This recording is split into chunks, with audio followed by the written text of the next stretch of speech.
Today we are on the 81st, 82nd night. And every night we are seeing one name of Puja Gurudev.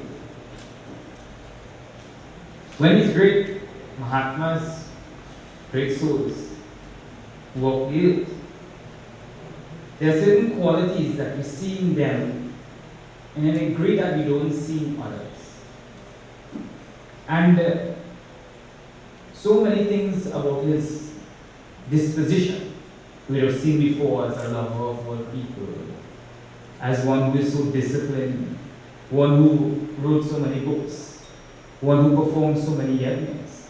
But today one of the names that we're going to see is salutations to that one who is all pervading. So we'll chant one of the names and then chant that name as well. Om Yadatmane Namaha.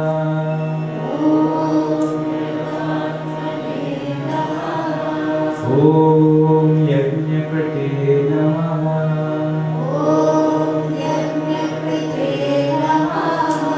Om Lokaprasiddhaya Namaha.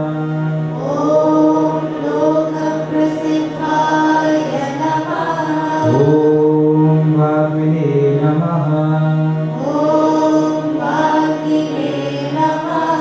Om Vibhave Namaha. Salutations that one who is all pervading. Because Ishvara himself, the Lord of the entire universe, is ever servant. And one who identifies himself fully with God and who has recognized his oneness with God also becomes all pervading.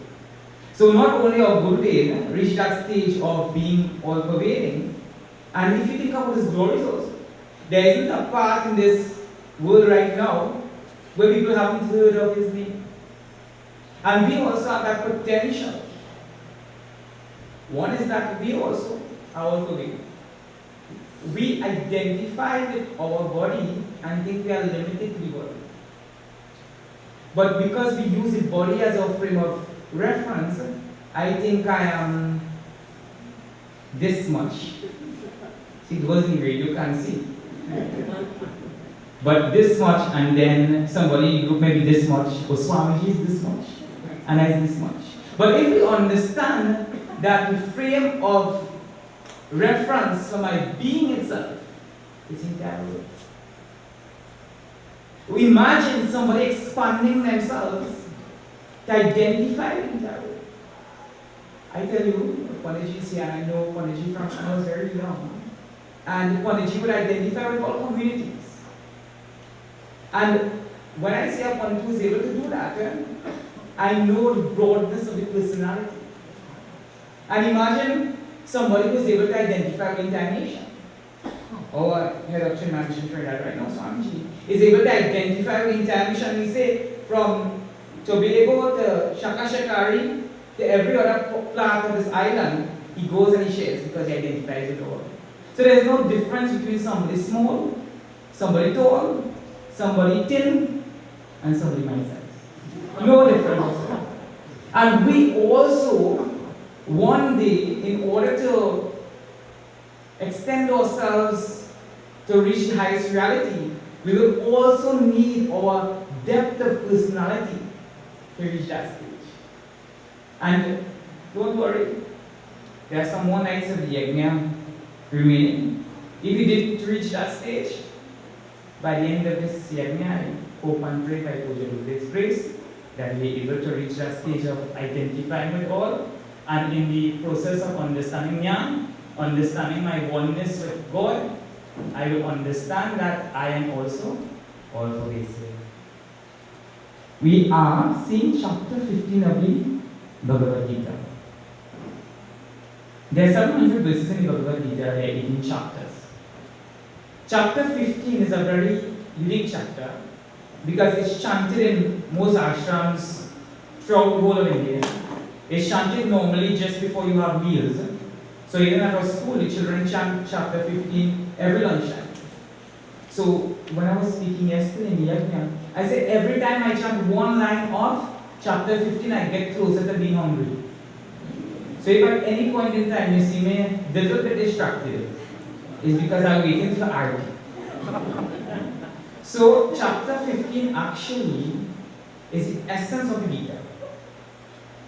Imagine having a textbook or 5-10 textbooks on psychology, geology, whatever. And then you hear somebody say there's one little book like this that has the essence of it all. And what we're saying is that in this, which has the essence of all knowledges, it says having known which there's nothing else to be known. Very interesting, eh? You may learn maths, you may learn physics, you may learn chemistry. But are you happy?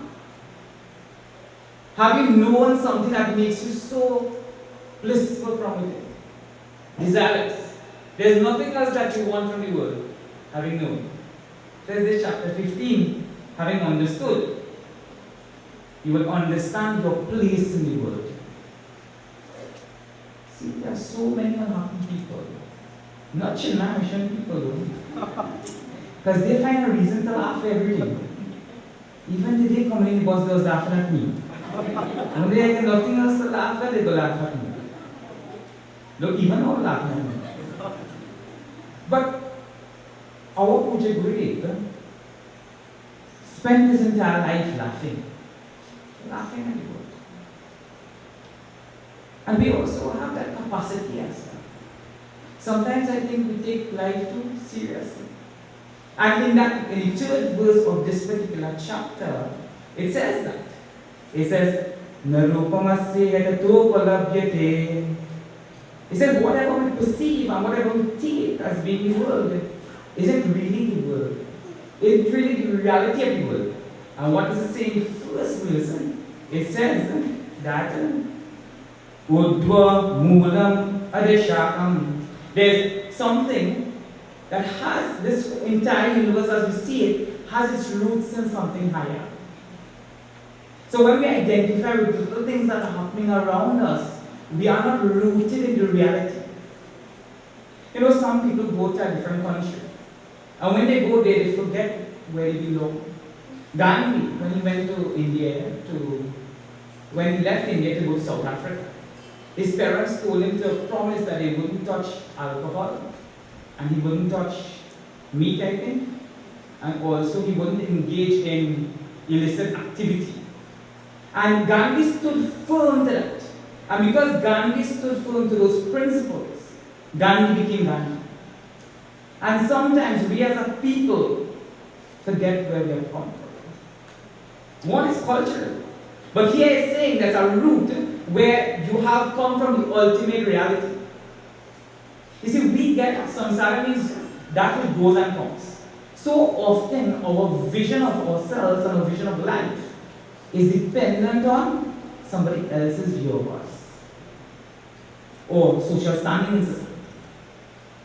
And what he's saying here is that there are those souls that have transcended these things, who they go about being happy in themselves and seeking nothing from the world, but seeking to give to the world. It says that Tataparam tat parimargitavyam yasmin gata nivartante bhuyaha. There are those who have gone beyond this world. And it's an interesting thing when we think about going beyond. Most times we think about leaving the world. So when we hear Saragram will brilliant thing, and Bhagwan started sending me email and I could tell me whether I changed a little bit because whether that right is something in the foot thing. Then we think that's the time to realize or recognize the reality behind the world. But here, Shri Krishna says, having gone, yatsmin gatan and nivartante bhuyaha. Having got a state of being in your own personality, yet you don't return. So it really means that Gita is talking about a transformation of your personality. It talks about changing your life here and changing your life now. And it says understanding that ancient Purusha, that cause to which all things came. And that's our purpose. And a Hindu should never forget his purpose. His purpose is moksha. His purpose is realization of the truth. His purpose isn't coming here and losing himself in it. So many of our university students, even in Trinidad, go to university and they forget what they went for. And sometimes we lose ourselves, we go for one purpose, and I see this also in modern day religious organizations. People forget the purpose for which these organizations were started. If there's a temple, the purpose of the temple is to give knowledge. Our Gurudev spent 40 years of his life doing that. And then training people to give knowledge as well. And he's saying that there are those who would have recognized that reality. It isn't a very easy reality to recognize because we are not accustomed living at the highest, most noblest, most subtlest aspect of our own self. Because it's very easy to stay, imagine that there's San Fernando Hill, or even this hill here. If it is that Baba tell me I'll give a prasad and a food at the bottom of the hill, you feel like climbing the hill? I may not. But what if Baba tell me on the bottom of the hill have bread and chana, and on top of the hill you have chana and roti and pumpkin and shatai too? You see what happens? Shatai, people who shatai these days again, Baba and shatai are coming up here. No, because incentive is so deep in my personality. You know, one of the things that I saw this in recently, we have a Shiv Ganga Mahayatra. So we walk from Blankishes to Patiranchis. That's the year before. And this last year here, we walked from Blankishes to Manzalina. And in that walk, there were people who never walked in their entire life. But because Swamiji was the person that was leading, he had to walk with Swamiji for 5 days or 3 days. So incentive was so high, and then Swamiji tell them walk with the Swami and you get extra punya. You get extra merits. And also you lose some weight. I tell you, people who never get up before 9 o'clock in their life went and walk. I also walk. But tell me they get up and walk on a normal day because incentives are not there. And unless you do bold determination, until you figure out where you want to be in life and make that so inspiring that every single morning, when I went to the ashram, when I went to Banaras, and I hear these people rigging their up at 3 o'clock in the morning, and I say, I'm serious, boy. And I just want to sleep and think. But the incentive was there for something higher. Their incentive was actually bringing nobility to the entire community. And that's where we have to make sure, and that's at an individual level. So, individual level, whether it be at family level, whether it be at a level of an organization, whether it be at country level. Gandhi said that India suffered because they had no goals after independence. That's why they were not evolving as a people. And he said that that goal, in the next verse it says very beautifully, Natat pasayate suryaha nishashanko na pavakaha yadkat vani vartante tadama paramamama. This is a state, right? There's one state that you reach that there's no coming back. And I want to ask a question. Do you think this world gives more joy than sorrow? Have you really sit down and think about when you get old? And it says, Tujhe suraj kaho ya chandra, tujhe deepak kaho ya tara, mera naam kare ga roshan rajya.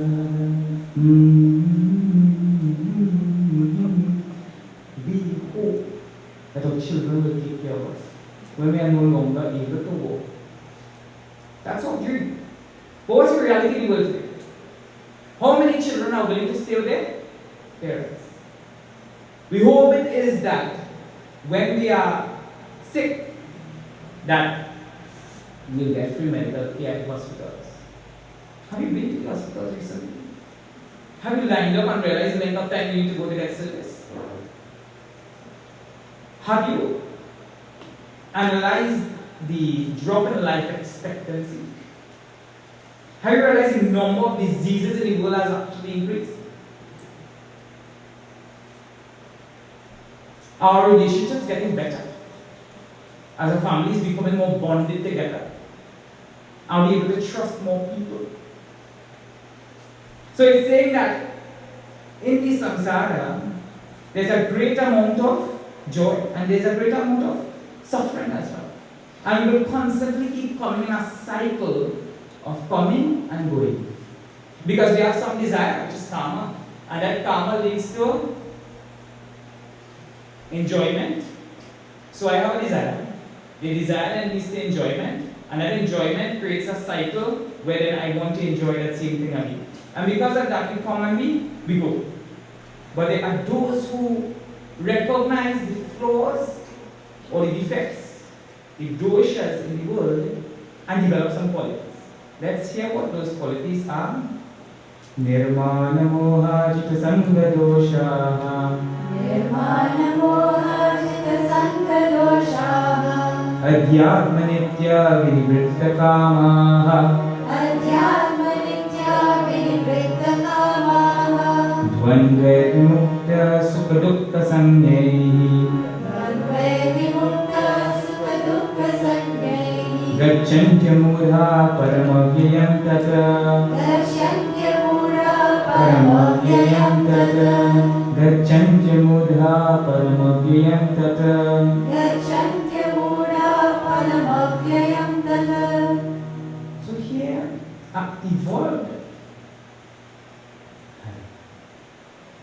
evolved cycle is being described, or even what was realized the truth. So this is for our own reflection. We think, okay, I may have joined this spiritual path for 10 years, 15 years, 20 years, and I now need to see how much of these qualities the Lord Himself is indicating, how much I've been able to identify this. See, there are benchmarks. People say, oh, I'm in religion so long, and I don't know if I'm moving away. I don't know if I'm pedaling back. In Trinidad, they say if a spinning top and model. But here, Shri Krishna says, he says, Nirmana moha. Nirmana moha. The person is free from the sense of pride. So one who is a spiritual student should have no pride. So if one cares about himself with all his pomp and glory, and I am the cause of everything, and because of me it's done, then there's some sort of maladjustment in his spirituality. It says a tree that is filled with fruits bows its head. And it's not bowing our head or I'm saying that, okay, I bow my head and I don't know anything. But it's by bowing out my head and understanding that there may be things in the world that I still do not know. And the things that we find pride in, we find pride in all the way that I look. I am more good looking than somebody. Until we meet somebody the next time and realize they're more good looking than me. We get pride in the fact that I have $1 million. And then we meet somebody who has $1 billion. We get pride in the fact that I have my degree, and then somebody comes into the company and they have their masters. I get pride in the fact that I had health, and then tomorrow when the test results come back, I realize 6 months ago they mixed up my results, and now I have some disease. I get pride in the fact that my children are with me, but nobody knows. Kal kya hoga? What will happen tomorrow? Nobody knows. So one who has recognized that he shouldn't have any pride at all. And nobody is saying that one shouldn't have individuality. Individuality means I am a human being, I am a man, I am a woman. And I'm functioning from there, but when I'm functioning, I'm doing God's will. So, a sadhu, a mahatma, a saint, when they go about it, they realize that the Lord Himself is the person that holds that hand, and I am His pen. I really don't do anything. If the Lord wants, tomorrow He could replace me. He could take some jivas from China, there are plenty there, or India, and He could bring them here. The same thing I'm doing. Chinmay Mission today has probably 3,000 people doing the same thing I'm doing. So if I even think that I am teaching, I'm just using my Guru's words as well. His own words I'm using. And he's using his Guru's words as well. So there's no place for any type of ego to come. And said moha. He doesn't have ego, he doesn't have moha as well. Moha means delusion. So I see one thing and I understand it as something else. The classic example given in Vedanta for this is I see a rope and I take it from Surya, temple close up. And I will come back because Baba told me how we are lighting on the stage. So when I come back with a trip, what happened? The guy with the camera forget to rub up the cord. And you take it fast, snake. And you run back outside fast. And you run straight down the hill. And you leave the temple open. Because you took one thing for something else. And many times, all our misunderstandings in the world are because of not understanding things as they should be. And in our first text in Vedanta, Tattva-Boda, it says, Avichara Kuto Bandhana. The reason we do that is because we don't think. We don't really sit down and think very clearly. Think logically, think clearly, think deeply. And our education system also doesn't allow it. Jack went, you're not the beanstalk. You mean Jill. They put it down. Jack and Jill went up the hill. They fetched a pail of water. I sure all of you all know that. What contribution makes to the world? Jack and Jill still cut in that wherever it is. The fact is, we need to recognize as people the importance of thinking. The importance of questioning. See, once we are not peaceful with our own selves and who we are and our relationship with God, it means we are in more. Once it is I don't feel comfortable with the entire universe. Once I find comfort in my own self. But I also will not be out of a proper understanding. I am the king, and everybody needs to come and serve me. That is my understanding. And I will not move an inch from here. I'm happy if I want food, my mother will bring it here. If I want to watch TV, they will hand me the remote. If it is that I want to bathe, they will sponge me off right here. I'm telling that this generation that we have the idea that everything should be given to them. That they shouldn't work for anything. And here even spirituality is telling you to develop these qualities, a certain amount of effort is required. It says, Nirmana Moha Jitasanga Doshaha, which links very closely to what is Moha and what is Jitasanga Dosha means victory over the evil of attachment. Here, Shri Krishna is calling attachment as an evil thing. Interesting. One verse like this comes in the second chapter. Dhyayato Vishayam Pumsaha. Starts it. One thinks about anything for a very long period of time, and then a fondness grows in his heart. So he thinks about chocolate ice cream. And he feels he needs to get this ice cream. And if he doesn't get this ice cream, agitations rise in his mind. So even when he lies down at night to sleep, he can't sleep. Get up in the morning time to do his job and he'll be thinking about chocolate ice cream. Chocolate ice cream. And he goes. But he goes with his brother to the ice cream shop. And his brother decides to share one ice cream with him. And you know what all brothers do? They try to eat all the ice cream. So eat all the ice cream, he gets crazy with his brother. Because there was an object, there was objection to that object, there was some kind of obstacle to getting that object, and Mr. Man decided to pull the crook stick he had in the car, because he's got grass still from the village, and hit the brother with it in the head. But in that split second, honestly, that crook stick. I hope all of brother will like ice cream. And that split second, he beat his brother on his head. You see, we are not talking about very extreme things here. There are little things that family fall out over. There are family that kill each other for a piece of land. It's not their land as well. It was been inherited from somebody. So the father leaves some money in the account. And there are 4 brothers and they can't figure out how to divide it. And they don't speak to each other for life. You know, one thing is being attached to a physical thing. But one thing is, the other is being attached to an idea. And there are people that hold on to an idea for their entire lives. And no matter how you tell them that your thinking may be wrong, rethink in this way, they don't. So it's very important for us to understand that attachment brings with it its challenges. You know, it's when I get attached to anything, for instance, if it is that I live in a place where there's air conditioning, and I need to go to visit my pen pal in India.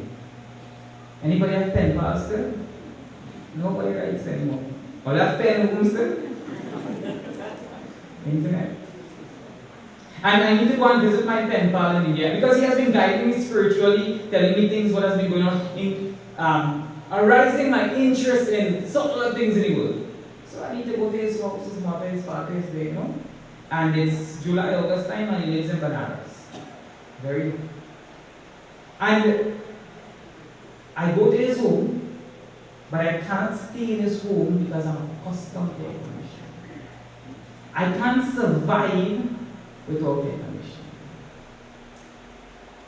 Imagine your entire happiness comes from an external agent.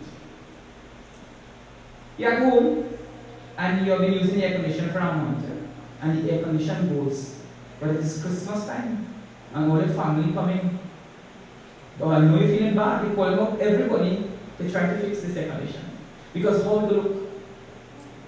How do you look? Like they can't come here and air conditioner working and look like, oh. You see, because of how it will look, I attach to my image. So I should look a particular way in front of anybody. I have to keep up my standing in society. And I know people who lose their finance and commit suicide because they were not able to keep that image. Is that image you're keeping helping to really be able to reach you at some subtler aspect of your personality? Able to engender greater love? So I become dependent on so many things. I become dependent if I don't get my coffee in the morning. Well, this whole house, I tell you, turn upside down.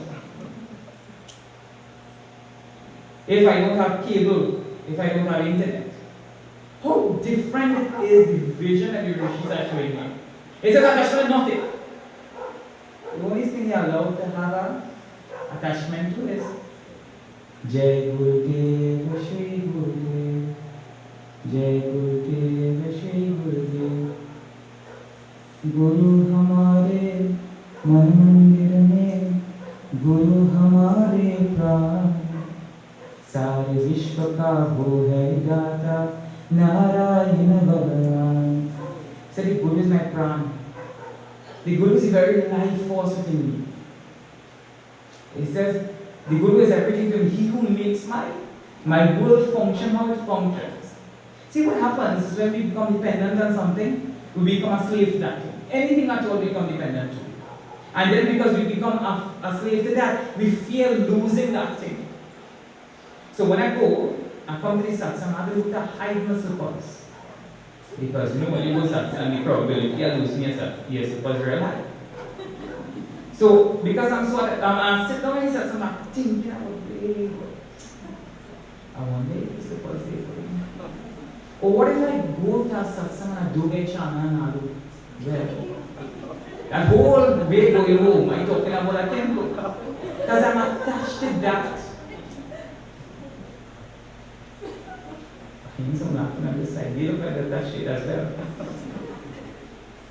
You see, whenever we become attached, there is fear. There's also the sorrow of losing it as well. Or Puja Gurudev, if you hand him this book here in his hand, he will hand the next person next to him.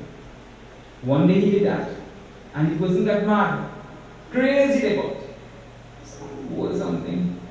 He said, and this is my gift. I decided to give it away. That's how we should be with things in life. Anything anybody comes for. Karna was like that, of the Mahabharata. Anything you ask him for, he gave that away. Arjuna was given 3 heaps of gold by Krishna. And Karna was given 3. And Arjuna was taking out, you know, when he making tea for children, he had this small scoop that is called Clem Pan. Clem, what I remember, Clem? So a scoop like is so small because the bottle, and you just put a little bit in like 1.5 spoon of that.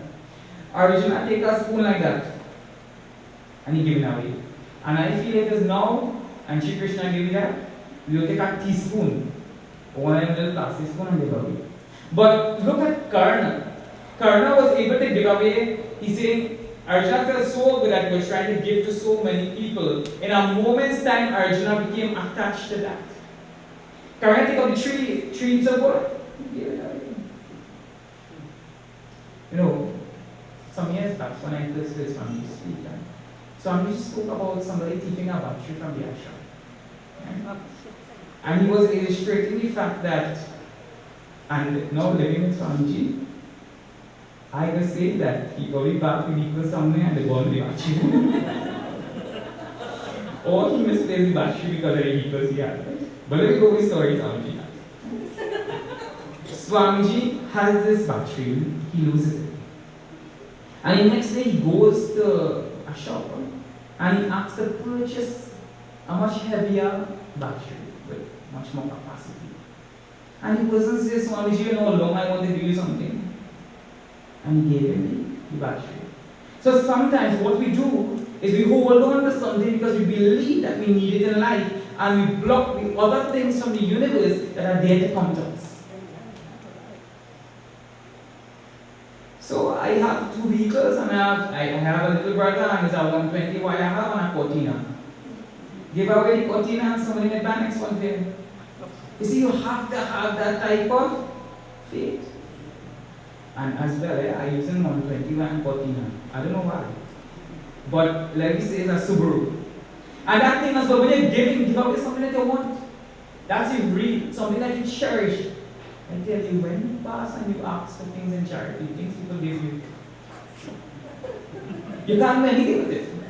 And that's because as a society, we are so attached to the things that we have. This attachment goes, I shouldn't stay long. I have to move on. But we have touched our children and we don't send any temple. And after half an hour, when they're calling for the children, Baba, wait your end. They'll come home and they'll come to do homework. And our children don't get to experience spirituality. We have an ashram there where you can send your children and don't worry about them. We have a 2-year course where people send their children. Such grace should be given to those parents. Such praise should be given to those parents who just give up their children for the benefit of the society. Don't even think about it. So I spent 18 years for minding my children. Children or child, some people have one child. And they decide to give that child to spirituality. Think about how much, and this happens in thousands of ashrams in India. Think about how much we give. Or how much we may give, but how much more potential there is in us to be able to give more. It says that Dvandve Vimukta Sukha Dukkha Samnehi. So this person has been able to go beyond all dualities. So if joy comes, okay. Sorrow comes, okay. Place hurt, no problem. Rain, okay. If it is that, you take anything from him, you give him anything, okay. There's a beautiful verse in Bhaja Govinda that explains this statement. Bhaja Govindam, Bhaja Govindam. Bhaja Govindam, Bhaja Govindam. Govindam Bhaja Muramate. Govindam, Bhaja Muramate. Godhara Doha, Godhara Doha.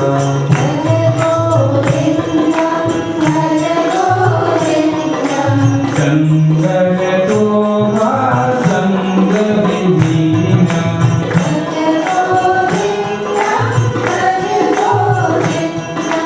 Yasya Brahmani Ramate Chittam.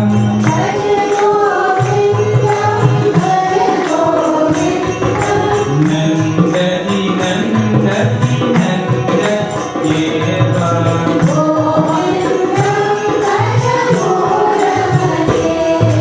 Bhaja Govindam, Bhaja Govindam, Bhaja Govindam, Bhaja Govindam, Govindam Bhaja Muramate, Govindam Bhaja Muramate, Govindam Bhaja Muramate.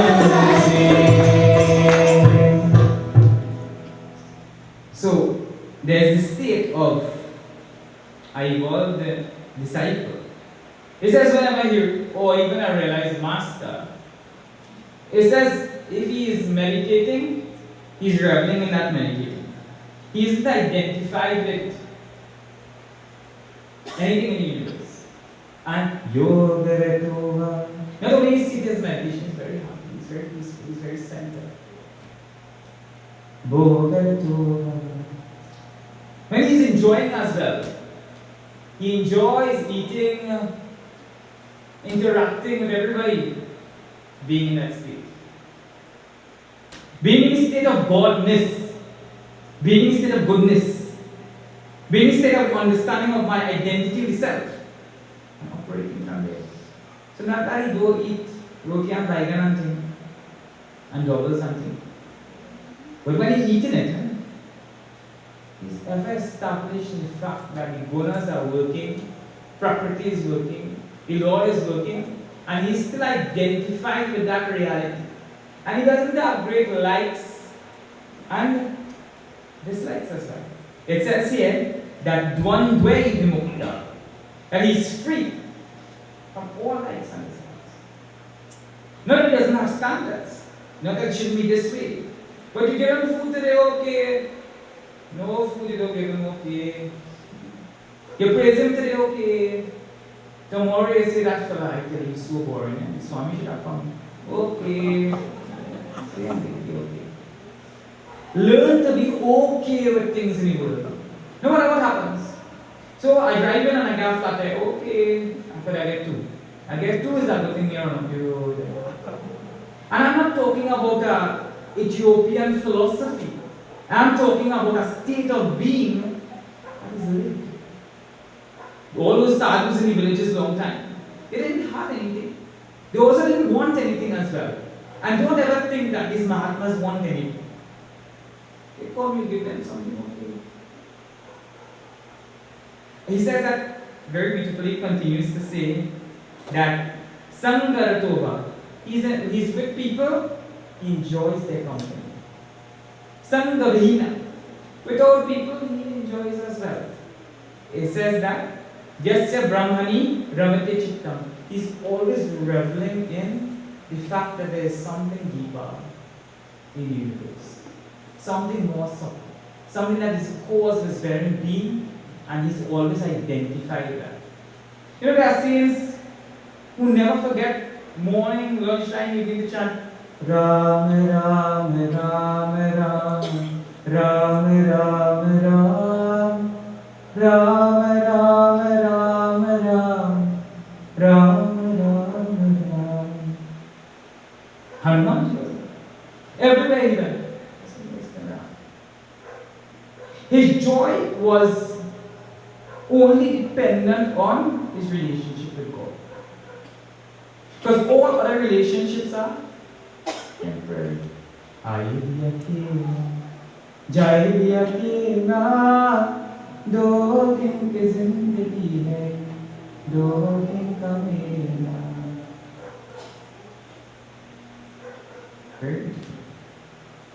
So this person, Vivek calm, free from any desire whatsoever.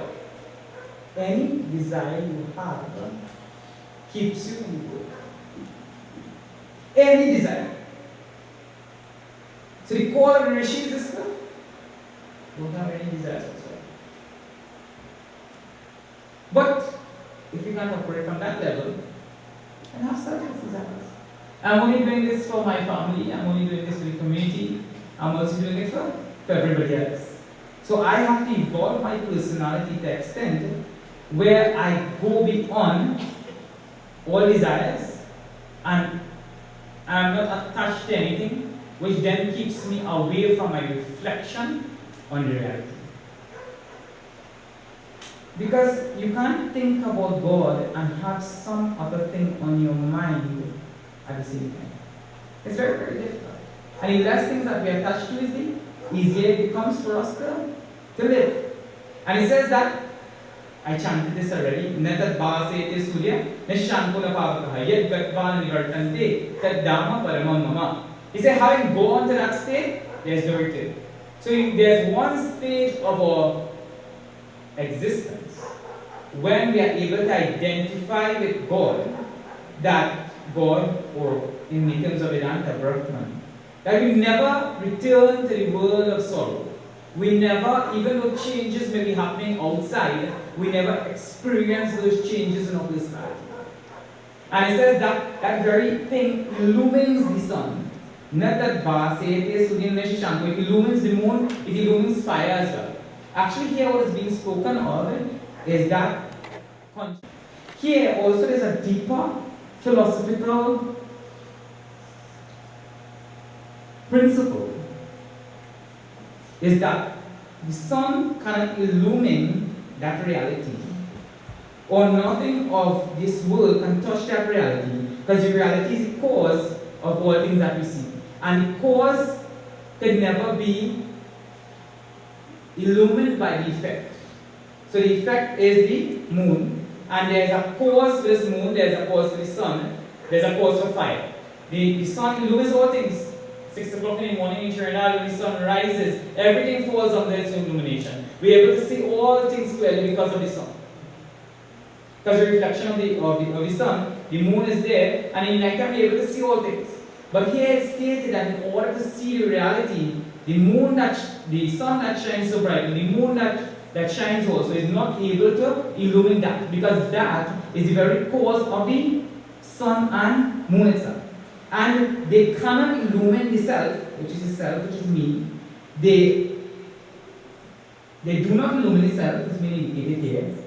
They don't have the ability to illumine the self, and there's no need to illumine the self as well. Because that self, that being that you are, is Swayam Prakasha. Meaning that it is self-shining by its very nature. So you don't need anything to be at oneness with God. No objects. No person as well. And when you recognize that, in order to recognize that all things are the phenomenal world, all your sense organs and all those sort of things, it reaches up to a certain point and then stops, and you are able to identify totally with that reality. And what you reach is that stage from which there is no return. So it's not saying that that reality that is there is something that's in physical space to be reached.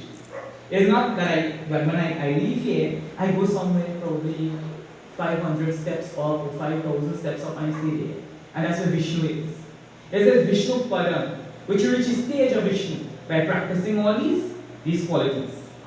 Let us hear as Shri Krishna continues. Shri Krishna Sharanam Shri Krishna Sharanam Shri Krishna Sharanam Shri Krishna Sharanam Shri Krishna Sharanam Shri Krishna Sharanam Shri Krishna Sharanam Shri Krishna Sharanam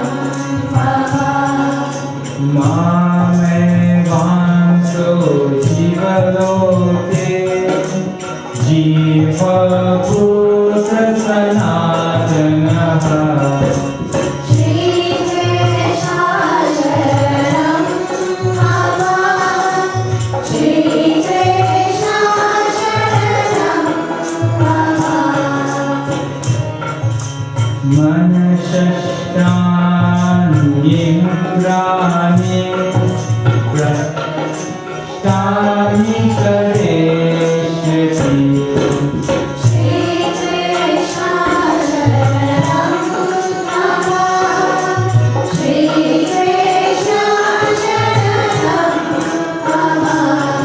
Shariram Jat Avavloti Yakshaputramahishwaraha Shri Krishna Sharanam Shri Krishna Sharanam Grihvaitani samyati Vayurgandhani vasaya Shri Krishna Sharanam Shri Krishna Sharanam Mama Shri Krishna Sharanam Mama Shri Krishna Sharanam Shri Krishna Sharanam Shri Krishna Sharanam Shri Krishna Lal Lal Ki Jai. Well, yesterday the West Indies team played a match, and in the end of the match they hit some sixes. How many sixes? 4 sixes. And today Shri Krishna is going to hit one in verse 7. Verse 7 of the Bhagavad Gita underlines, indicates the philosophical viewpoint of Vedanta. It also has been commented upon by so many different acharyas. It's probably one of the most famous verses in the Bhagavad Gita as well. But what's quite interesting is a parallel verse is also there in the Ramayana. Jaya Ram Sita Rama Jaya Jaya Rama Shri Rama Jaya Rama Jaya Jaya Rama Jaya Rama Sita Rama Jaya Jaya Rama Shri Rama Jaya Rama Jaya Jaya Rama Ishwara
being by being the laws itself in the universe that cause the universe to function in the way that it does. Ishvara Amsha. You are a portion, fragment of that Ishvara. Ishvara Amsha Jiva Vinashi. For Ishvara, there is no destruction. And also for Jiva as well, individual soul. One who is conditioned and one who has the essence of individuality in the world. Avinashi, you are eternal, Chetana, full of consciousness. Amar, pure, Sahaja Sukha Rashi. And you are an abode of joy. How can a Hindu read this thing and go with a long face like long man going? Recognizing this principle in scriptures. So you could see Brahmachari anyway 5 years after and say, remember Brahmachari? Ishvara Amsha Jiva Vinashi. Anything in life is supposed to, nothing in life is supposed to make you down. In the same verse it says, in the same exact parallel words, it says, Mama Eva Amsha Jiva. It says, my very a portion or fragment of my being. The Lord is saying that when you walk in this world, you are His own. How we become identified with other things? How we forget that? It says that Jiva in this world, all beings connected to each other. So I want to ask a question. A jiva is a reflection of consciousness in a particular body, mind, intellect, complex, aggregate. So this is one jiva. We have 1, 2, 3, 4, 5, 6, 7, 8, 9, 10. 10 jivas on this page, which is 11 jivas. Never predicted. There are 11 jivas here and so many jivas there, right? But the Lord is saying here that every single thing that has its expression of consciousness. So it can be a flower, it could be a plant, it could be also an animal, it can be bacteria. Everything is only His expression. So when we talk about brotherhood as being a Hindu, what are we talking about? We are talking about identity with every single being on the earth. In Dattatreya, in his teachings, he speaks about Avadhuta. And he goes about wandering, he goes and everywhere he goes, he sees the Lord of Him. Siya Ram mein sab jag jani, karo pranam jori, jori jog pani. Jaya Ram Sita Ram, Jaya Jaya Rama, Shri Ram Jaya Rama, Jaya Jaya Rama. Hindu looks like this. Because when he bows like this, he sees Sita and Ram. When you say that word Sita and Ram, I see God in you. You see God in you, how difficult it is to find faults. How easy it is to help another. See, all social work and all these things we are talking about has its roots here as well. If I'm in a relationship and I'm married and this is Sita and this is Ram, then how can I not treat you like God? The very basics itself of nation building as well. People talk about equality, we live in equality for all beings. But it's first about equality. It talks about equality for the man in Japan as well that we never met. It talks about a little dog that is very difficult to cross the road, that you are identified with him as well.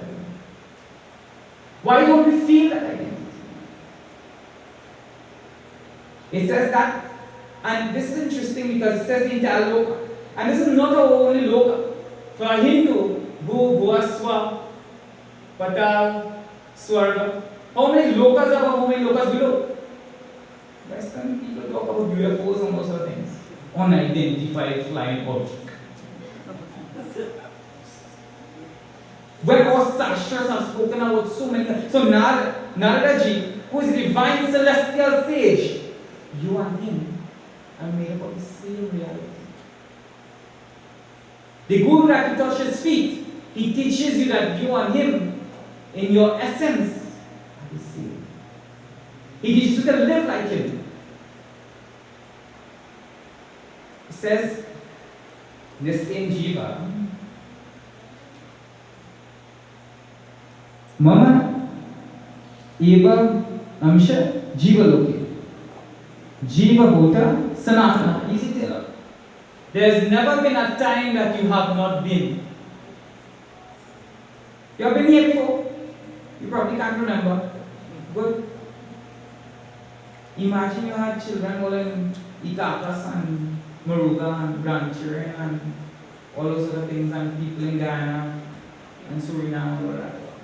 The fact he's saying here is that though you don't remember, and that doesn't mean also you don't have the capacity to remember. You have the capacity, just like how Ishra knows all things and remembers all things and identifies all things. We have that ability as well.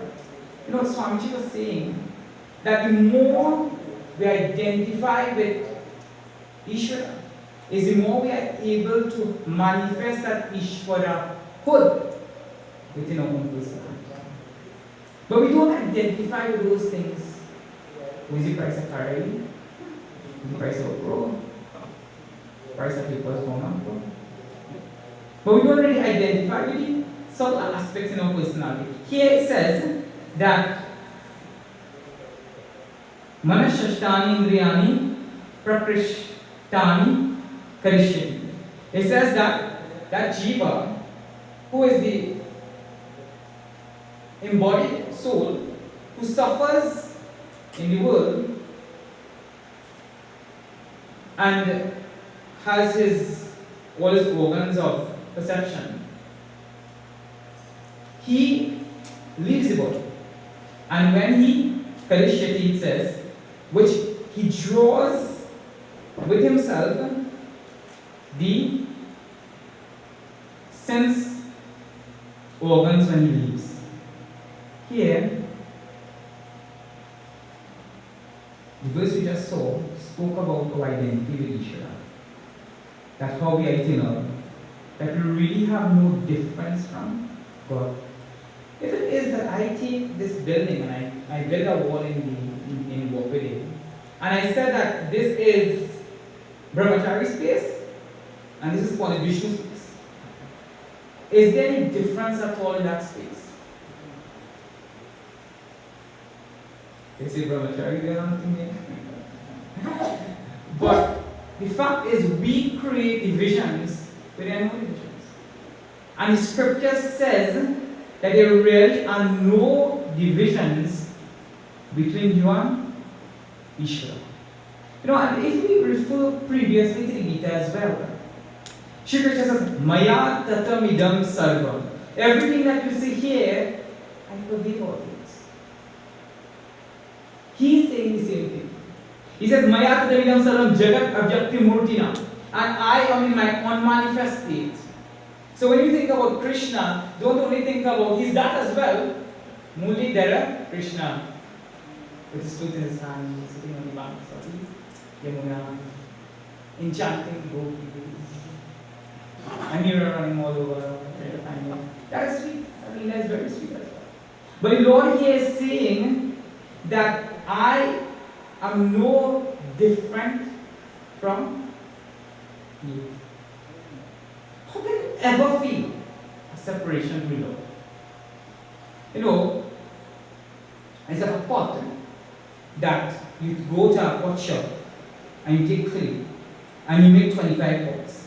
And these pots are fighting amongst themselves that my name is Tom Pot, and my name is Roy Pot, and my name is Crack Pot. So these three fellas, and they go about building their identity in the world, and then somebody comes, some next crackpot comes, and crack them, put them all together, and at some point in time you lose their identity. And my friends, one day this identity that we have, right? Name, fame, position, wealth, everything you will lose. So why identify with things that are temporary? In the same Bhaja Govinda, it says a very beautiful thing. Samprapte sannihite kale nahi nahi rakshati duprin karani bhaj govindam govindam bhaj muramate samprapte sannihite kale. Time will come, right? When in the next verse it says that you will have to leave Shariram yet Avapnuti. A time will come when you will have Avapnuti. You will have to leave this world. And when you leave, here in Bhaja Govinda we will state it, right? I sing before Siyaram. That's what you need to remember. But he says here, Samprapte Sanihiti Kali Nahi Nahi Rakshati Dupran Kali. All your literary skill in the world, all your academics won't help you to be peaceful, won't help you to evolve in the world. So if those things are not important in the long term, why is it very important for us now? We tell our children that when they're going into their careers, happiness is more important than money. We tell them. Don't just pursue a career because you want money, because you won't be happy. But why it is when we pursue things in the world, we pursue so many things that doesn't directly relate to our evolution as a being. And I'm not talking just about coming to mandir and studying of scriptures and using the Guru as a pramana. But I'm talking about even our styles of eating as well. We eat anything. Children also eat anything. But what good does that bring? And here it is saying that you are that amsha, you are that fraction, you are that portion of Ishvara. But you don't recognize it. So that one pot, right, that crackpot, he calls himself greater than the rest of people. And he builds that ego. He builds his name, he builds his position, he builds himself away from everybody else, and it becomes so firm in his personality that for no point in time he can think that he's equal with all things in the world. Because he places himself in a different category.